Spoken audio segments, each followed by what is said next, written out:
Então, quer o anjo ver me livrar, quer não, Deus é Deus. Quer ele me dê prosperidade, quer não, Deus é Deus. O que eu tenho que ter a consciência é que a minha derrota ou a minha vitória não veio pelo mérito próprio. Vem por dádiva dele, mesmo que eu cumpra as coisas corretas. E eu vou fazer o que é correto, não apenas esperando um resultado, mas é porque é correto. Eu vou trabalhar corretamente o meu dinheiro, não só esperando ficar rico, é porque esse é o correto. Você entendeu? Sim. É essa que é a questão. E só para fechar aqui o meu comentário, muitas vezes a gente pensa assim, parece que a Bíblia, aí tem um ponto que você falou que é importante, Tiago. A Bíblia, às vezes, ela resume em 5 versículos 20 anos. Ou mais. Né? Ou mais. Então a impressão que dava é que todo dia o pessoal abria a porta, já acontecia um milagre. Fechou a janela, acontecia outro milagre. Não era bem assim, não. Às vezes um milagre acontecia, um aqui, outro lá na frente, e com um intervalo de nenhum milagre. Mas como os dois são contados muito próximos, parece que é uma coisa... E hoje não acontece isso? Claro que acontece. Posso dar exemplo. Um belo dia, estava um parlamentar lá na Turquia, declarando morte aos judeus. Vamos acabar com Israel, acabar com esse povo.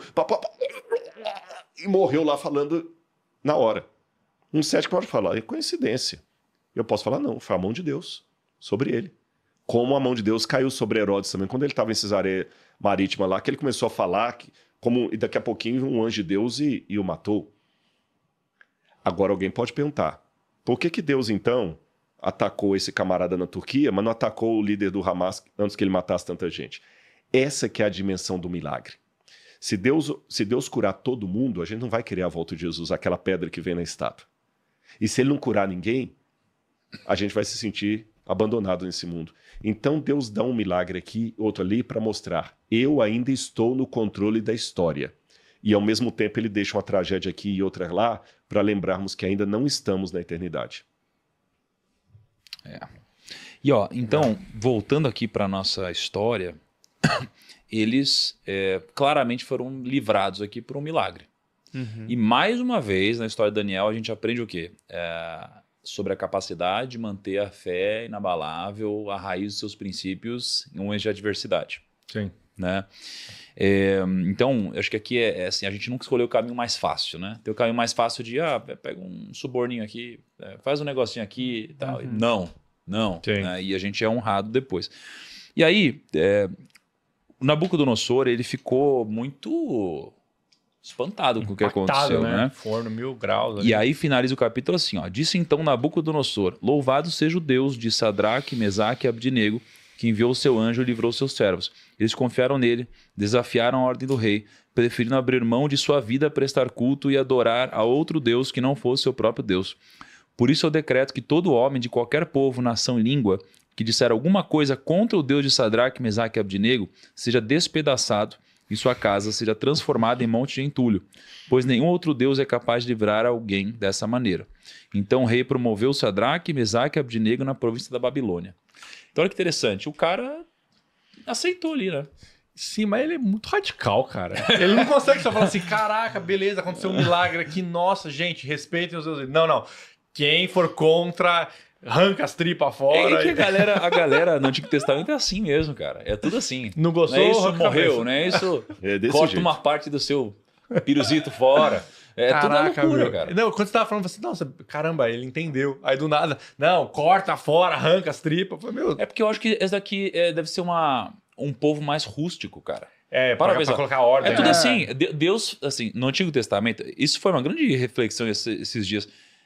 Não é que Deus era mau, cara. Sim. Sabe assim? É que a galera era assim, a galera interpretava assim. Deus falava com sotaque humano. A gente tá vendo... Então, isso que eu ia falar. Os Vikings. Eu vou te falar... 700 anos atrás, sabe? Eu nem ia tão atrás assim, cara. Na Europa lá, tipo, quando os reis e tudo mais, qualquer coisa acontecer na cidade corta a cabeça, corta o braço, robô, corta a mão. Tipo assim, mas era uma galera mais bruta, era difícil controlar a galera. Até a educação.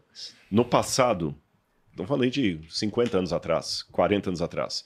Se um filho desautorizasse o pai metia um tapa na boca dele que os dentes voavam ajoelhava longe. no milho, minha mãe falava que ajoelhava no milho. Hoje, se um pai fizer isso, o conselho tutelar está na casa dele do outro dia.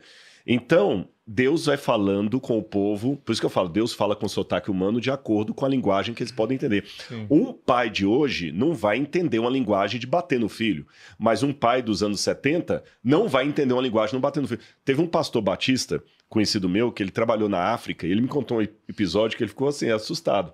Ele chegou lá, ele estava trabalhando numa escola batista na África, eu não esqueci qual era o país. E ele disse que ele recebeu uma reclamação lá de uma mãe porque o professor não estava batendo o filho em sala de aula. Olha. E já teve um outro caso semelhante também, de um outro que a mulher foi se aconselhar com o pastor porque o marido dela não batia nela, ela estava achando que o marido não gostava mais dela. Cara, Como é que eu vou explicar para uma mulher brasileira do século XX, isso foi no século XX, né? Século passado, que está há 20 anos atrás. Como é que eu vou explicar para Laura hoje que lá na África tem um lugar que a mulher, se o marido não bater nela, ela não se sente amada? E que o pai vai reclamar na escola porque o professor não bateu no filho dele.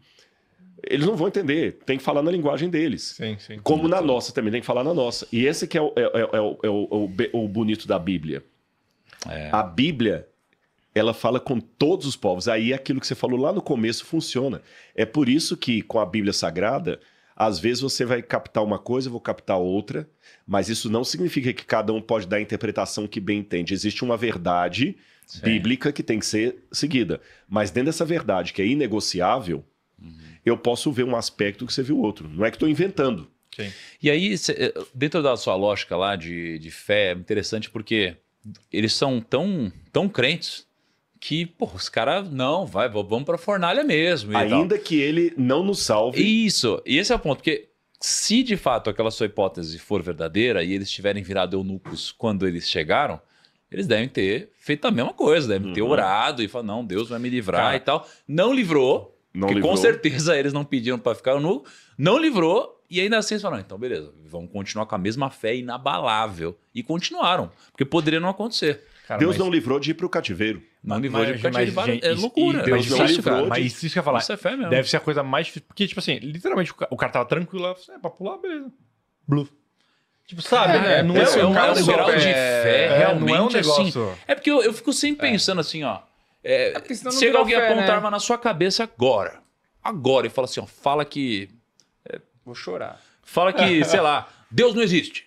Vou chorar, vou falar. E aí, no seu caso, vamos supor que você acredite que Deus existe. Sim. E aí vem aqui e fala, eu vou atirar na sua cabeça se você não falar isso. Aí você pega e fala, eu não vou falar isso. Pá! Caraca, eu fico pensando assim, não dá pra negociar com Deus aqui? Fala assim, Deus, é o seguinte, você sabe o que eu acredito. Sim. Você sabe o que eu acredito? Sim. Pô, cara, agora assim, preciso passar por isso aqui? Tipo, eu não posso só falar isso daqui, Deus e tal, e você sabe do que eu acredito? É difícil isso, porque as pessoas elas ficam negociando o tempo todo. Não, porque se eles soubessem que eles têm costas quentes, aí ferrou, aí não vira fé. Aí os caras ficam tipo assim, meu. Não é Vai fé. dominar Aí é uma tudo, barganha né? mesmo. Olha o que a Bíblia fala, Paulo, em 1 Coríntios, capítulo 15, versículos 10 em diante. Não fiquem murmurando, como alguns deles murmuraram, e foram destruídos pelo exterminador, falando do povo de Israel murmurando. Estas coisas aconteceram com eles para servir de exemplo e foram escritas como advertências para nós, a quem o fim dos tempos tem chegado. Por isso, aquele que pensa estar de pé, veja para que não caia. Não sobreveio a vocês nenhuma tentação que não fosse humana, mas Deus é fiel e não permitirá que vocês sejam tentados além do que podem suportar. Pelo contrário, juntamente com a tentação, proverá livramento para que vocês possam suportar. Portanto, amados, fujam da idolatria, igual eles fugiram. Ou seja, não fica preocupado e fala assim, nossa, mas eu não suportaria. Deus sabe o grau que você vai permitir ou não. E Deus sabe a aprovação que ele vai te dar e junto com ela vem o livramento. Sabe o Moisés que ele falou? Sabe o que eu lembro? Legendários. Nossa, você tá louco. Porque tipo assim, ó, não é mais do que você aguenta. Não é mais que você aguenta. Não é mais do que você aguenta. Mas o Rodrigo, aliás, né, Rodrigão? Pois é, já não foi ainda. Não é, Rodrigão? Temos que ir. Não é, Rodrigão? Eu não fui ainda. Mas vai. Mas Rodrigo pensa vai. nisso, não é mais do que você vai aguentar. Rodrigo vai. Vamos lá. E aí a gente chega então no quarto capítulo. Uhum. Olha só. Estamos no 4. Fica com calma, tem 40 capítulos só aqui. Descendo já.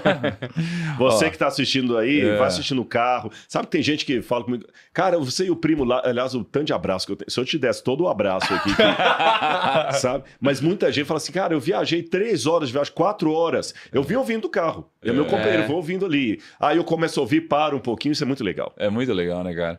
E aí a gente chega então no quarto capítulo. Pra você ver, né? Acho que todos nós temos um pouco de Nabucodonosor. Todos nós, cara. Ainda mais assim, quando você entra na sua jornada de fé, todo mundo tem um pouquinho de Nabucodonosor, que você pega, você vive um milagre, você fala, meu Deus, é indiscutível. E aí você vive outra coisa e fala assim, não, mas peraí, cara, não deve ser assim. Aí depois você vive um milagre, você fala, olha Deus como é. Aí depois você volta, você oscila. Você vai oscilando assim o tempo todo e tal. Acho que essa vida de fé é difícil, né? Manter essa consistência. Devemos manter, mas olha o que acontece com o Nabucodonosor agora. No quarto capítulo ele tem outro sonho. Ele é um cara cheio de sonhos, né? Meu? Ele tem outro sonho. Desta vez sobre uma grande árvore que era cortada e deixou-se apenas com o tronco. E aqui tem esse outro sonho que novamente é interpretado por Daniel. Só que aqui é interessante, né? Porque todos os sonhos que ele tem, todas as profetadas, né, que ele recebe... No caso era profecia mesmo. Eu não quis dizer como uma coisa ruim, eu quis dizer como a profecia que ele recebe, todas são difíceis, né, cara? Uma charada o negócio, né? Não, mas difícil assim, de interpretar, Sim. mas também difícil de engolir. Porque imagina assim, você recebe a ruim, profecia né? que, Complicado. cara, eu vejo que você vai assinar um contrato novo, alguma coisa Ser acontecer. foda, do Caraca, caralho, legal, né? hein? O cara só recebe profecia que tudo vai dar ruim. Não é assim, esse ano é o seu ano. Não, esse Não, ano você vai se lascar. Esse ano vai ser o pior ano de todos. Esse ano você vai se lascar. E aí, cara, olha só, isso daqui é bizarro, porque a profecia, ele não entende o sonho, mas quando essa profecia é interpretada, é mais uma coisa ruim para ele de novo, que é difícil de engolir. E aí, se você quiser resumir um pouco desse Essa aqui capítulo... não tem muito mistério, não. Ele vai ver, dessa vez, uma árvore, e essa árvore vai ver um decreto do céu para... Era uma árvore frondosa, alta, todas as aves iam se aninhar nela, e vai ver um decreto de Deus para cortar essa árvore, e essa árvore vai ser cortada e tudo mais, e Daniel vai interpretar o sonho, mas ele não vai com o entusiasmo que ele foi no primeiro. Ele falou, ó rei, que sejam para os teus inimigos esse sonho, não para o Senhor. Ou seja, o Senhor vai, por causa do seu orgulho, vai ficar comendo a erva do campo, vai ficar como um animal. Eu estava tentando lembrar o nome da doença. Ele vai ficar com uma besta, né? Ele vai ficar com uma besta. Tem um nome técnico para essa doença, daqui a pouquinho eu vou lembrar. É uma doença, cara? É uma doença. Ela Pensei é que fosse uma coisa diagnosticada. mais Não, metafórica, assim. ela é diagnosticada. O problema é que hoje muitas doenças não podem ser tratadas como doença. Né? Por exemplo, já viu esse grupo de pessoas assim, agora eu sou um gato, eu sou um tigre, Poxa, eu sou cachorro, sério, e né? tudo mais, que virou essa modinha agora aí. Fala No sério. passado isso era uma doença. Ah, Há pessoas que elas começam a se comportar como animal. Você entendeu? Tem várias doenças estranhas. Tem gente A que tem, por exemplo, obesidade entra um pouco nisso, né? tem gente, por exemplo, quando tem a raiva do cachorro, você joga água, a pessoa, ela começa com hidrofobia, que vê a água, ela começa a passar mal. É terrível. Então, Nabucodonosor provavelmente teve essa doença. Eu vou lembrar daqui a pouquinho o nome dela. E nós temos um tablete cuneiforme, 2 tabletes, na verdade, que acenam para isso aqui fora da Bíblia.